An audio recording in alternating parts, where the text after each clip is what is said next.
Good morning students. आप सब कैसे हैं? I hope you are well at home. तो स्टूडेंट्स, आप सभी जानते हैं कि हम लेसन नंबर 8 कर रहे हैं ज्योग्राफी का, और उसके अंदर हमारे जो टॉपिक थे उसके अंदर हमने कर लिए थे जो टॉपिक, अपने जो कंसेप्ट क्लियर किए हैं। एक तो जो हमारा क्लाइमेट के बारे में कि जो इंडियन क्लाइमेट है वो किस टाइप का है उसके बारे में पढ़ा, और हमने ये भी जाना कि जो क्लाइमेट है उसको कौन कौन से फैक्टर जो इन्फ्लुएंस करते हैं ये भी हमने जाना। जैसे फॉर एग्जांपल लैटिट्यूशनल लोकेशन है, नॉर्थन हिमालयाज है, डिस्टेंस फ्रॉम द सी है, एल्टीट्यूड है, और मानसून विंड्स है, उनके बारे में हमने पढ़ा। और फिर हमने देखा कि जो इंडिया के अंदर कौन कौन से सीज़न आते हैं। इंडिया के जो 4 सीजन्स है, जैसे the winter season, the summer season, the rainy season, and जो अपना रिट्रीटिंग मानसून सीजन के बारे में हमने जाना। फिर जो हमारा टॉपिक स्टार्ट हो गया था नेचुरल वेजिटेशन के ऊपर, और लास्ट जो टॉपिक हमने पढ़ा था वो था हमारा द थॉर्न फॉरेस्ट के बारे में, कि जो थॉर्न फॉरेस्ट है उसके बारे में हमने जाना था। और आज हम देखेंगे जो हमारा टॉपिक है द टाइडल फॉरेस्ट के बारे में। Tidal forest are found along the coast and in the deltas. This forest can survive in both fresh and salty water. तो बच्चों यहाँ पर क्या कहता है ये कि जो टाइडल फॉरेस्ट है वो अपना कोस्टल जो एरिया है वहाँ पर मिलेगा, और सेकेंडली जो डेल्टाज है वहाँ पर ये फॉरेस्ट मिलेंगे, क्योंकि यहाँ पर जो फॉरेस्ट होते हैं ना वो फ्रेश वाटर के अंदर भी और साल्टी वाटर के अंदर भी जो है ना वो सर्वाइव कर सकते हैं। They occur in the deltas of Ganga, Mahanadi, Godavari, Krishna rivers and along the eastern coast. तो बच्चों ये कहता है कि जो ना ये जो गंगा का जो डेल्टा है वहाँ पर ये मिलते हैं, Mahanadi delta, Godavari and Krishna delta के पास जो है मिलते हैं। साथ के साथ जो है ये ईस्टर्न जो कोस्ट है वहाँ पर भी जो है ये अवेलेबल है। These forest are covered by mangrove trees. तो कहता है कि जो ना ये जो ट्री है फॉरेस्ट जो है ना वो मैंग्रोव ट्रीज से जो है ना वो कवर्ड है सारा सारा एरिया। Mangrove tree are found mainly in the deltas of tropical regions near river mouth.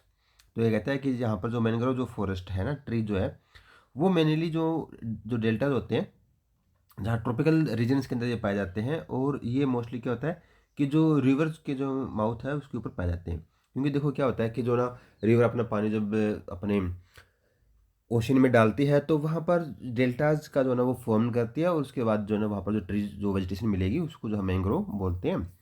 Sundari tree is one of the species of mangrove forest. तो कहते हैं कि जो मैंग्रोव फॉरेस्ट है ना उसके अंदर एक सुंदरी नाम का जो वृक्ष है ये एक मेनली जो ना वहाँ की प्रजाति स्पीसीज है। Ganga Brahmaputra delta is now as the Sundarban as the forest here is the home of sundari trees.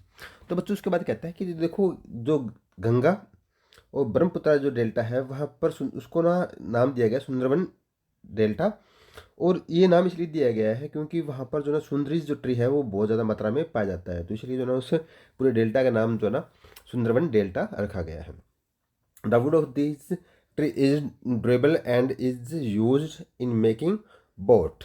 तो कहता है कि इनकी जो वुड है लकड़ी है वो काफ़ी ड्यूरेबल होती है, काफ़ी स्ट्रॉन्ग मजबूत होती है, इसीलिए जो है उसका यूज़ जो है ना वो बोट बनाने के लिए किया जाता है। नेक्स्ट है हमारा the Himalayan forest. The Himalayas have a wide varieties of vegetations due to their altitude. तो कहता है बच्चों कि हिमालय के अंदर जो ना वेजिटेशन की वैरायटीज़ जो हिमालय रीजन्स है वहाँ पर वेजिटेशन की जो ना वैरायटीज़ काफ़ी ज़्यादा मिलेगी। क्यों मिलेगी? इसके पीछे रीजन ये है कि वो एल्टीट्यूड के ऊपर, कि लो एल्टीट्यूड के ऊपर जो वेजिटेशन डिफरेंट मिलेगी, जैसे जो मिड एल्टीट्यूड के ऊपर वेजिटेशन चेंज हो जाएगी, और जैसे ही हम जो ना सॉरी हाई एल्टीट्यूड पर जाएंगे ना तो वहाँ पर वेजिटेशन चेंज हो जाएगी, क्योंकि हाइट के अकॉर्डिंग जो ना जो क्लाइमेट है वो चेंज हो जाता है। तो इस वजह से क्या होगा कि जो क्लाइमेट चेंज होगा तो इसका इफेक्ट जो ये जो वेजिटेशन होगी उसके ऊपर, वेजिटेशन के ऊपर इफेक्ट टोटली रहेगा। Pine, cedar, silver fir and cypress are found here. तो ये कहते हैं कि ये जो वेजिटेशन है इनकी जो यहाँ पर स्पीसीज जो है ना वो मिलेगी। This tree are found in coniferous forest, shrubs, shrubs and grass belong to the alpine family are found beyond the altitude of 3300 meters। तो बच्चों यहाँ पर क्या कहता है कि जो अपना स्क्रब्स है और जो ग्रास है ये अल्पाइन फैमिली, यानी अल्पाइन हम बोलेंगे कि जो ना ये एक तरह की वेजिटेशन है जो कि हाई एल्टीट्यूड के ऊपर पाई जाती है। और यहाँ पर ना घास पाया जाता है, और जो वेजिटेशन है वो थोड़ा सा वाइड हो जाती है, यहाँ पर बिल्कुल पास पास नहीं मिलती, थोड़ा सा दूरी पर जो है ना वो पाई जाती है। और ये जो 3300 मीटर हाइट के ऊपर जाने के बाद जो है ना अल्पाइन वेजिटेशन जो है वो पाई जाती है। अगर नेक्स्ट पेज के ऊपर जो ना आप लोगों को दिए गए हैं टेबल्स दिए गए हैं, तो यहाँ आप जो है सभी वेजिटेशन को जो है ईजिली जो है कंपेयर कर सकते हैं कि जैसे ट्रॉपिकल फॉरेस्ट है, इसका अदर नेम जैसे एवरग्रीन फॉरेस्ट दिए गए हैं, और नीचे आप देख सकते हैं कि जो ट्रॉपिकल डेकोडिज फॉरेस्ट दिए गए इसका जो अदर्स नेम है वो मॉनसून फॉरेस्ट है। तो इनके बीच में जो है कंपेयर किए गए हैं यहाँ पर, तो आप इनको आसानी से जो देख सकते हैं कि इनके लिए किस तरह के क्लाइमेट ट्रीज होते हैं, वहाँ पर क्लाइमेट कैसे होते हैं, रीजन्स कौन कौन से हैं, और इसके जो मेन कैरेक्टरिस्टिक्स क्या है, इस पूरे पूरे जो ना आप इसे अपने जो टेबल है उसके अंदर देख सकते हैं। नेक्स्ट हमारा इंपॉर्टेंस ऑफ फॉरेस्ट, कि जो फॉरेस्ट है उसकी क्या इंपॉर्टेंस है।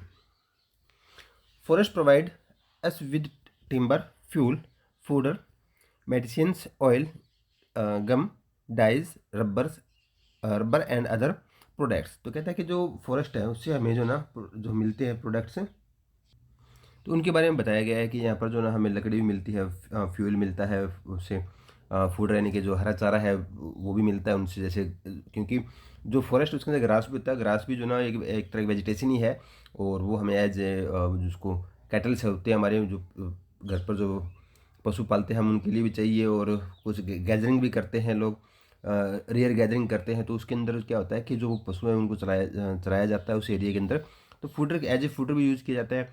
मेडिसिन भी जो है इन्हीं से बनती है, ऑयल निकलता है, गम निकलता है, डाइज निकलते हैं, रबर भी इसी से निकलते हैं, और अदर प्रोडक्ट्स भी जो है इनसे प्रोड्यूस हम कर सकते हैं। Forest help in reducing soil erosion. तो बच्चों देखो क्या कहता है कि जो फॉरेस्ट है वो हेल्प करता है अपनी सॉइल इरोजन को रिड्यूस करता है, मतलब कि जो मिट्टी का जो अपरदन होता है, जो मिट्टी को अपर लेयर जो है वो मूव हो जाती है, उसी को सॉइल इरोजन बोलते हैं। तो जब फॉरेस्ट होते हैं तो उसे को जो कंट्रोल करती है, ये कंट्रोलिंग फ्लड्स, ये जो बाढ़ है उसको कंट्रोल करती है, and maintaining the balance in nature. तो जो नेचर उसको बैलेंस जो है ये करती है यहाँ पर। Trees absorb absorb carbon dioxide gas and release oxygen. तो कहता है कि जो ट्री है वो कार्बन डाइऑक्साइड को जो ऑब्जर्व करता है और ऑक्सीजन को रिलीज करता है, और आप सभी जानते हैं कि जो ऑक्सीजन है वो हमारे लिए कितनी जो इंपॉर्टेंट है। They bring rainfall as well as prevent the environment from being polluted. तो कहता है कि जो ना ये हमें रेनफॉल भी जो ना ये प्रिवेंट करवाते हैं, और जो इन्वायरमेंट के अंदर जो पोल्यूटेड होता है उसको भी जो ना ये कम करती हैं। They are the home of wildlife. तो कहता है कि जो वाइल्ड लाइफ है जो उसके जो ना ये जो फॉरेस्ट होते हैं वो उनके घर होते हैं। जितने भी अपने जो हम देखे होंगे जो वाइल्ड एनिमल्स हैं वो सारे सारे जो फॉरेस्ट के अंदर रहते हैं, तो ये उनका घर भी है। Deciduous tree like sal and teak are major source of hardwood which is very durable। तो कहता है कि जो डेकोडिस ट्रीज है, डेकोडिस जो अपने फॉरेस्ट है उसके अंदर साल और जो टेक टेक टाक जो है ना वो ट्री है, तो ये काफ़ी हार्डवुड होती है इसकी, हल्का भी होता है ये, और साथ के साथ ये काफ़ी ड्यूरेबल होती है ये। तो इसका यूज़ काफ़ी अलग अलग वराइटीज़ के अंदर इसको अलग अलग पर्पज से इसको यूज़ किया जाता है। They are use for construction purpose, making furniture and railway sleepers. तो जो ना आप देख सकते हैं कि इनसे जो है फर्नीचर भी बनते हैं और रेलवे के स्लीपर भी जो इनसे बनते हैं। Softwood tree like pines, shrubs and fir are ideal for furniture and paper making. Bamboo is also use for making paper. तो ये चीज़ें जो आप देख सकते हैं कि कितनी इंपॉर्टेंट जो है हमारे लिए है ये। नेक्स्ट टॉपिक हमारा ways and means of conservation of forest. तो कहता है कि जो कंजर्वेशन ऑफ फॉरेस्ट का जो है ना क्या जो हम यहाँ मतलब देखेंगे क्या होता है कंजर्वेशन ऑफ फॉरेस्ट। तो बच्चों कंजर्वेशन कंजर्वेशन का मतलब होता है कि उनको संरक्षण करना, उनको सुरक्षित करना। The cutting and clearing of forest is called deforestation. तो कहता है कि जो हम जंगलों को जो ना उनको काट रहे हैं, उनको वहाँ से क्लियर कर रहे हैं, तो इसको हम क्या क्या बोलेंगे, डिफोरेस्टेशन बोलेंगे, कि जो हम वहाँ पर जंगल को जो है वो साफ कर रहे हैं, वृक्षों को काट रहे हैं। India not only need to maintain its existing forest cover but also need to increase it। तो कहता है कि जो अपने पास अगर हम बात करते हैं कि जितनी हमें नीड चाहिए वो मेंटेन हम नहीं कर पा रहे हैं, हमें जो ना इसको जो फॉरेस्ट कवर एरिया है उसको जो ना इंक्रीज़ करना, हमें बढ़ाना है। देखो बच्चों क्या है कि इंडिया के अंदर ना, अभी अगर हम बाय एरिया बात करते हैं तो पूरे इंडिया के अंदर 23% एरिया के ऊपर ना क्या फॉरेस्ट एरिया आता है। बट हमें जो एरिया चाहिए कि भी कितना होना चाहिए, काफ़ी कम है अपने एरिया और पॉपुलेशन को देखते हुए। अपने को जो ना 33% जो ना वो चाहिए, कि 33% जो ना वो होना चाहिए, अपना एरिया जो ना इतना कवर होना चाहिए फॉरेस्ट से। तो आप देख सकते हैं कि 10% जो ना हमारा एरिया काफ़ी कम है, कि हमें जो ना इंक्रीज करना है इसके अंदर। 23% एट टाइम प्रेजेंट है और 33% जो है हमें इंक्रीज करना है, यहाँ तक जो लेकर आना है, यानी 10% जो है इंक्रीज करना है हमें। तो इसके लिए हम डिफरेंट टाइप के जो प्रोग्राम चलते हैं वो हम आगे डिस्कस करेंगे।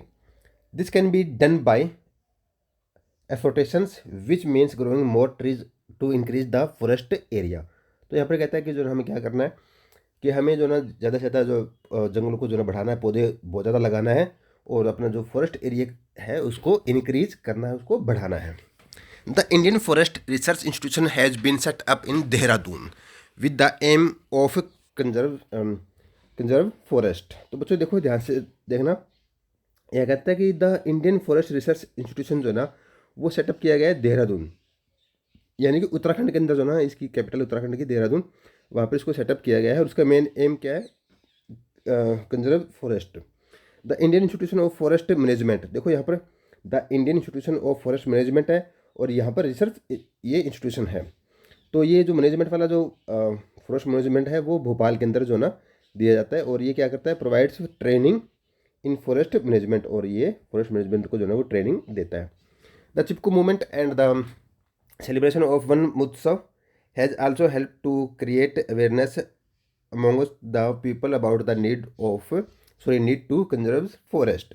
तो उसके बाद कहता है कि जो चिपको मूवमेंट हुआ है, जो कि सुंदरलाल बहुगुणा ने जो ना ये चलाया था। और इसमें क्या था कि जंगलों काटे जा रहे थे, लेकिन वहाँ के जो ट्राइबल पीपल थे उन्होंने जो ना अपने जो फॉरेस्ट है, जो ट्रीज है उनके वो चिपक गए थे और वो तब तक नहीं हटे जब तक वो वहाँ से नहीं चले गए। एक बहुत बड़ा मूवमेंट चला था चिपको मूवमेंट। और इसीलिए जो ना हम एक वन महोत्सव जो ना वो सेलिब्रेट करते हैं, जिसमें हम पौधे लगाते हैं ताकि फॉरेस्ट एरिया जो ना वो इनक्रीज हो सके। Therefore we should not cut down trees unnecessarily. तो कहता है कि हमें जो ना बिना मतलब के जो ना ट्री को नहीं काटना चाहिए। अगर हम ट्री काट रहे हैं क्योंकि हमारी नीड है ये, इनकी बिना हमारा काम नहीं चलता, हमें इनकी हेल्प चाहिए, इनकी नीड चाहिए, हमें फर्नीचर के लिए चाहिए, हमें डिफरेंट पर्पज़ से जो ना ट्रीज़ की नीड रहती है। बट अगर हम उनको काट रहे हैं ना तो उनके बदले में हमें एक नया ट्री भी जो है लगाना चाहिए, क्योंकि ऐसे इससे जो ना हम अपने जो नेचर है उसको बैलेंस जो ना वो रख सकते हैं। We should plant more trees, और हमें जो ना ज़्यादा से ज़्यादा पौधे लगाने चाहिए।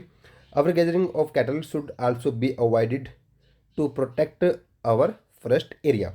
उसके बाद कहता है कि जो आवर गैदरिंग करते हैं हम, कि जो पशुओं को जो कैटल यानी कि जो हमारे पशु पालते हैं और उनको जो ना चराने के लिए एक एरिया से दूसरे एरिया में जो लेकर जाते हैं, तो उनको जो हमें प्रोटेक्ट करना है, उनको कंट्रोल करना है, जिससे जो हमारा जो फॉरेस्ट एरिया है वो इससे इंक्रीज हो जाएगा। और नेक्स्ट हमारा वाइल्ड लाइफ। तो बच्चों ये वाइल्ड लाइफ का जो टॉपिक है वो हम नेक्स्ट वीडियो के अंदर करेंगे। तब तक के लिए student thank you and have a nice day.